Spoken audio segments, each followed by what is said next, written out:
Anyone that is into art may know what Schoolism workshop is about. Incredible artists are invited to travel around the world to share their knowledge about drawing, digital painting, character design, and much more.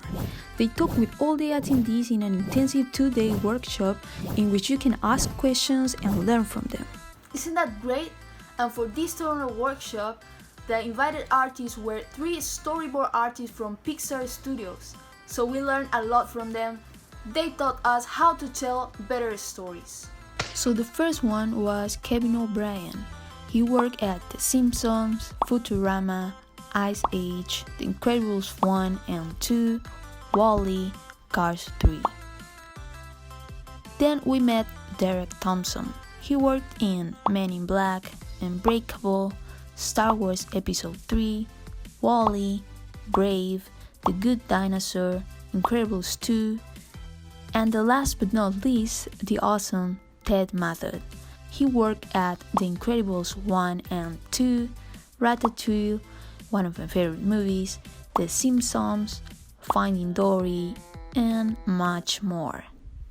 And if that wasn't more than enough, I had the opportunity to explore the city of Toronto with them, learning in a deeper way how they see life, eating new food, looking new streets, and just having fun, meeting new people with different stories that makes them unique. New experiences that will last for the rest of my life.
And well, what can I say about Toronto?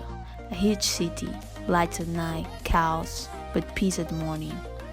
Love the fact that you can experience the 4 seasons in just one city.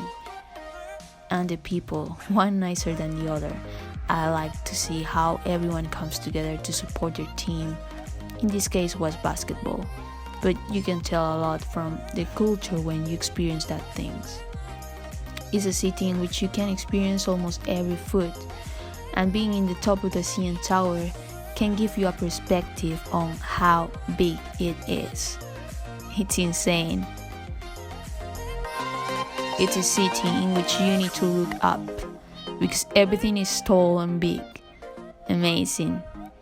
And the only thing I can say now is I'll miss you, Toronto. well, that was the touristic part of the video, but let's go deep into the learning stuff. So this workshop started at 9 a.m. and finished at 6:30 p.m. So it was a long day just to learn. So I will show you guys here how were the workshop days. I almost forgot to mention that I went to the Imaginism Studios in Toronto, so thank you for all these presents. So around 8:30 a.m. everything was set up. Some presents for the attendees, sketchbooks, pencils, pins that are not in sale, so the only way you can get them is to go to an event like this. People will start showing up and picking a place to sit. At the back, you could find some delicious donuts and some coffee for everybody. I would miss Tim Hortons so much. So at 9 a.m., the artists did a quick presentation about their work and who they are. I cannot believe this year. The fact that we have these three juggernauts of story here joining us for all of today. One of the greatest gifts has been learning to be collaborative. If you knew me before, and you wouldn't believe that nowadays, I can do this, and I can pitch to Hollywood executives and things like that. Kevo and Ted and I have been involved extensively in story education. We have a very robust story internship program at Pixar that we've been running for about 11 years. And a lot of the work we're going to do today is born from a lot of that. Give you an opportunity to understand some of the mechanics and tools to make your stories stronger, to express your experiences more effectively, and to elevate the material. And that's what we're here to do. We're here to elevate your material. And right after that, some of the attendees get the opportunity to pitch their work. I pitched mine, so that's me right there. So in total, we're like 20 stories that were pitched. These three amazing artists would give peer-to-peer feedback, letting us know where can we improve our stories. Oftentimes we have good shots that work and moments that work, and it's about developing the muscles in our ability to evaluate it, to say, hey, this is worth holding on to. I might want to put this in a different place. I don't want to reinvent the wheel or throw away the baby with the bathwater. So learning how to kind of extract material that's not doing the best it can to support your idea. Nice horse. Don't be afraid to be loose and use a shorthand. What you're trying to do is get the guts right, and don't be caught up by trying to finesse the drawings. You're trying to get the right sequence of events, and you're trying to get the right cutting pattern. You can always go back and revise and embellish the drawings, right? So what you can do is you can take this action and intercut it with what you have, where it's shake the reins and they're going away, kick the sides and then they're further away, And then look call up again and they're gone. Hello, camera. How's everybody doing? So what's your favorite movie of Pixar? My favorite Pixar movie? Oh, that's not fair. I'd probably say the first Incredibles. Although that's not on it some days. Toy Story 2. Yeah. It's hard to be objective. Are you? Different favorites on different days. So Incredibles 1, both Incredibles movies were great to work on. I love Ratatouille.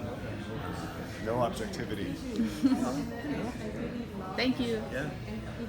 We had a break of about 15 minutes, and after that we had 3 different lectures that were super helpful. Drawing and sketching and thumbnailing is thinking. You've got to respect the fact and develop your own process so you can sketch and draw and thumbnail, because the hand will lead the brain.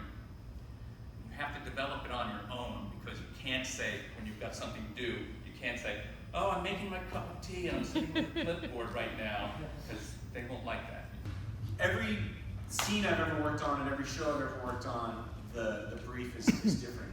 And very often I'll be approached by students and younger story artists. Well, how do you break down a scene? What do you do when how do you attack a scene? And what I want to talk about is how to get into the pages that you're given and to deliver things that are surprising and that have visual elements that are not here. In other words, to support visually what the words are. To finalize the workshop, we had a Q&A in which all the attendees could ask any kind of questions to the artist. Well, a lot had changed since Brad had been away. We didn't even have digital tools. We were drawing on paper, so he said, I want to do everything on paper, and I had to go, well, things kind of changed, Brad, in the last 12 years. So I had to sort of implore to him that we have all these digital tools now. And we did start on paper, actually. But very quickly we realized it was too slow to keep up with the pace that we were going at. So that was a major change, to go straight into digital. But Brad, great storyteller, he gets it, he can see rough boards, was not a big deal for him. But that was probably the biggest one. But although at one point when we were accepting that we would be working digitally, we did about halfway through, we went to paper just for the first pass, right? But that was only because Brad is such a great, he can read roughs. He can read intentions, and really our first thumbnail pass just became the shot, the camera, what was it called? The shot list. And we would just draw a first image, put some characters in, some arrows, and we'd talk our way through it. And what do you think of this? And he could visualize and approve something like that. That was a nice compromise. It was also great for the artists too, because they would come in with their paper and the seats would be like this. Yeah. He's Brad, and the artist would come in and they would just sit there, and it was intimate. And I think it was good morale-wise for the artist to sit so close. It's like waiting Colette in the kitchen. And you'd split the pages and you'd go, yes, that's good. Absolutely. Especially for those of us story artists who had less experience with Brad. I mean, I'd had some experience with Brad, but there were artists on our team who'd never worked with Brad before. And so that kind of closeness over the material can make a huge difference. It was Kevo's kitchen table from his talk. Yeah. Brad and Jim Reardon at the kitchen table going over. Really. And Brad would have a pen in his hand, and sometimes he'd just be watching like a page of something being pitched, and without even saying a word, he'd just take his pen and he'd go wider on all of these, wider. That kind of simple communication. Overboarding. Too much boarding, too many panels, too much of dependency on animation and minor movements at the expense of clear storytelling economy, clear storytelling shots, and editorial discipline. I would say that's my number. You said for the greener artists? Yeah, what are the experienced artists? Yeah. For me, it's cutting too much. There's a tendency to cut to everything. And, it's a tough discipline to learn, but really you need to stack information. Turn 2 shots into 1, turn 3 shots into 2, turn 4 shots into a camera movement with everything in it. Or your camera, we're the subjects, there's a noise behind us, we both, Ted and I, turn around to look at it, and there's the object on the same shot. Yeah. I've noticed... So just an addendum to that, Brad is really averse to what we call punch-ins, meaning if I'm on a shot of you guys and then I just go to a closer shot of 4 of you, that's like, to me too, is a cinematic no-no, because nothing's motivating that.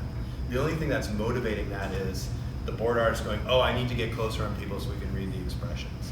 So a shot needs to be designed to either move into that shot or to start in that shot to begin with.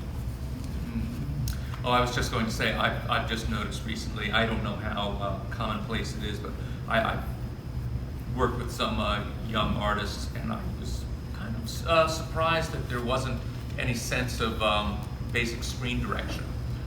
The good news about that is I think it's easy to teach. Yeah. Other questions? Well, I can give a quick example based on what Ted just showed. Domi Shi's appeal in the drawings, it's something I've been working at for ages to make my drawing more appealing, and I just look at that and I'm like, oh, I gotta draw like her. And it's actually a great thing about the studio, or any great studio where you work with talented people. It's, we swipe from each other all the time, and why not? And it's improvement, and it's great. And if I swipe from Ted, as I have, I'll tell him, I love your folds, Ted. And I think learning can come in a couple forms. Generally speaking, for me, learning is reinforcing ideas I've been introduced to, but applying them or using them in a new way. So a lot of the learning for me is cementing, reapproaching core truths about storytelling, both in terms of structural storytelling, in terms of shot design, in terms of approaches to camera. And it's a constant reinforcement and different application of similar ideas can create a new understanding of how to use the best tools. And And then another thing, just yesterday, Ted's example of progression through lenses. That's fucking awesome. And I had not seen that particular example of Ted's work in the 15 years I'd known him, and that was like aha moment over the couch yesterday. I was like, Yeah. oh my God, that is the most economical, awesome. And I have to brush up on it. And I know, we as story artists in our experiences, we know our areas of weakness. You know, I'm with Kevo. I struggle with appeal on certain kinds of characters. I'm good with the scary and the creepy and the moody and the visceral, but I have a harder time with the sweet and the charming. So even amongst the family members, you know, I struggled more with Violet and Baby and Dash. I was more comfortable with Bob and Helen by virtue of the fact that I draw her the most. I got better. So we're always keenly aware of our areas that need improvement. Lenses, not my super strong point, even though I have some cinematography exposure and live action exposure. It's an area I'm paying attention to. So I'm constantly trying to shore up my skill set so that any director is gonna not hesitate to be able to give me any kind of scene. Because we get cast by on our teams towards different scenes, and often those are scenes that are in our wheelhouse. And so I wanna be able to deliver strong examples of scenes that are out of my comfort zone, so that I know that anybody working with me can feel comfortable giving me any material. For me, it's thinking editorially. It's sort of like the last on the chain of tools. And it really isn't until you sit down and you work with an editor to cut something that you understand how important editing is in your boards. You know, I watched Brad edit, and their rule, I don't know if there's no rules really, but generally they would cut something just to the point before it becomes unintelligible. And that's kind of where you want to be. Because you want to keep the pace up, you want to keep the momentum up.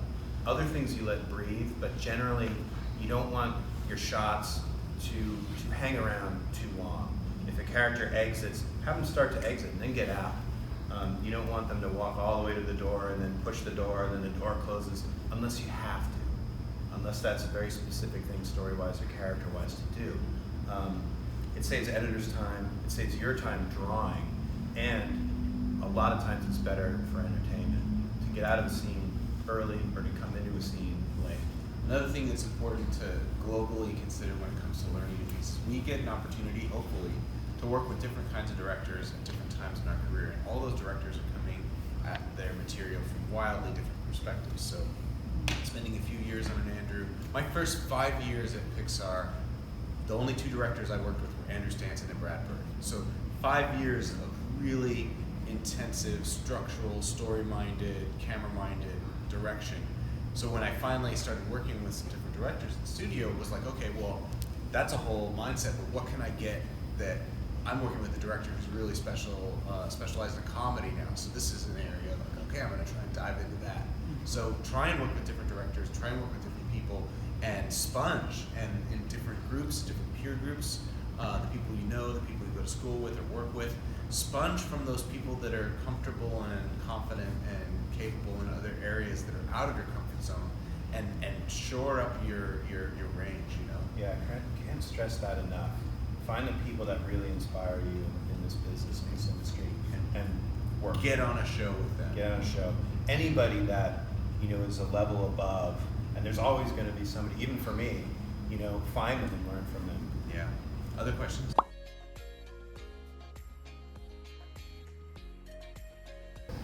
Depends on the director. You know, some will give you more leeway than others. I mean, what you want is the director that is going to give you, trust you with that freedom. You know, Brad trusted me greatly, and in turn, I trusted the team to do what they do because I know what they're all capable of. And ideally, that's what you want. You're not going to get that from everybody you work with, but the more leeway you have, and the more you understand the characters, the more you can sort of branch out and pitch new ideas and enhance the script and move things around. Sometimes directors who are less experienced have a more difficult time with that trust, with that confidence in letting artists take the run.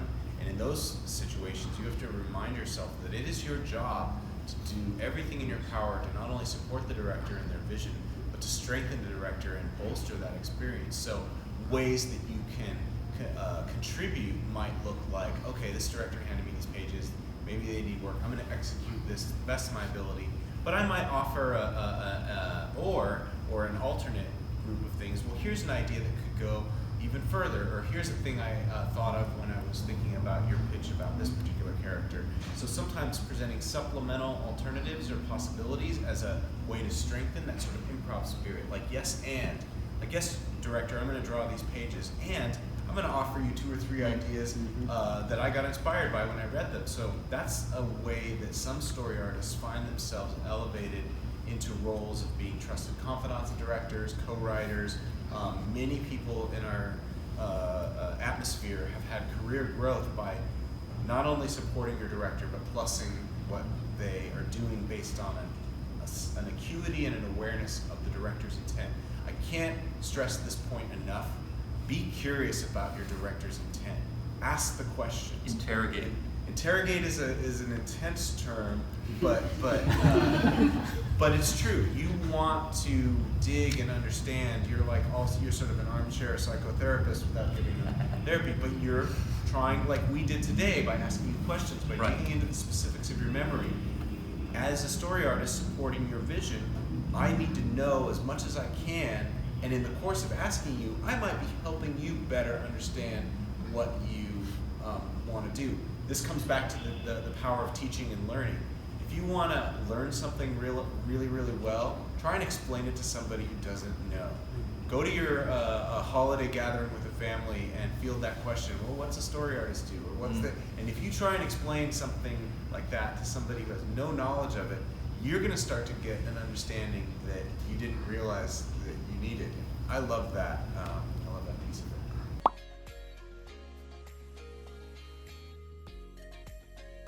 Basically, you're just trying to help out the cinematographer and the director plan the best way to set up their shots. Just one quick story. When I was working on that live action film, I said, well, how should I, be working as if you've got a limitless budget, or should I be being conservative with this and simple? And she just said, no, just do anything you want, do what's cool. And she put everything into a binder, and she brought it with her on set. And at one point, to make a long story short, there was a scene that involved a train and a car beating a train across tracks, and people changing car positions while the car's driving, one getting behind the wheel, another getting behind the wheel. And she thought she'd have like 5 days to shoot it, and she only had like 3. So things got cut down. So she went to the folder and my boards, and her DP was like, no, we can't do that. We can't do that. We can do everything we want to do using this camera setup. And she literally cut and pasted, and she used it for that. And it was all blocking I was providing. It's definitely, to reiterate, it's generally camera, staging, blocking, less acting, less performance. That's the actor's job. It's also, for the most part, live action storyboards tend to lean towards a practical guideline for principal photography. The thinking being that if a director has a roadmap and a plan to navigate these very expensive days, that time is money and cost is everything on live action productions, if they have a roadmap that's at least concrete enough and stable enough that leaves them room to be creative and make decisions on set and make changes on set, that's your optimum situation. So whenever I boarded for live action and planning for shoots, you want to keep that sort of level in mind. Now, if you're getting into the visual effects, makeup effects dimension of live action storyboarding, those storyboards tend to be a slave. Their goal is to determine production budgets. Very often, a visual effects storyboard and an action sequence storyboard is very much by design meant to give the producers a tool to figure out how much it's going to cost, and then the scale and the adjustments and the changes in the material are going to be tailored to that. So you have practical considerations in live action that we are liberated from for the most part in animation. Give them a huge round of applause.